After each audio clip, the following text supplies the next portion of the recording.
Okay, so in this video, I'll be talking about the battleship grid and location class. So to start off, we start off by making a grid calling from the location method so we could use the location methods.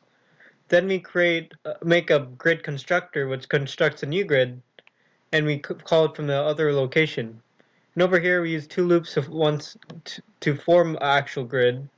Then these methods are mutator methods that just check if it's hit or miss, and these ones check if the check makes a status, sets wherever it is. These return the rows. These are getter methods. This method prints the status of where your board is right now.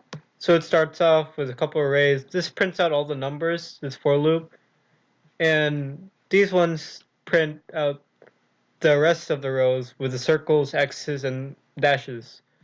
Over here, these methods, check hit, check miss, all call from the location class, and they all just check if it's hit or missed.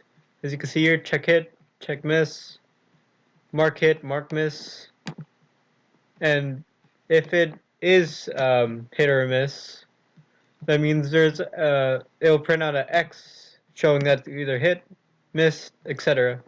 The same would go for the print ships method, since it does, but instead it checks if it has a ships, which is called from the location class, as you can see here, and just prints out if you hit a ship or not.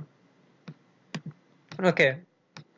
Other than that, it's pretty much the same. This method right here, once again, calls the location class and checks if it's guessed or unguessed. And to speak a little bit more about the location class, the private instant variables, it's mostly just the location class is basically has methods that are used by other classes so they could check things or mark some certain parts of the battleship.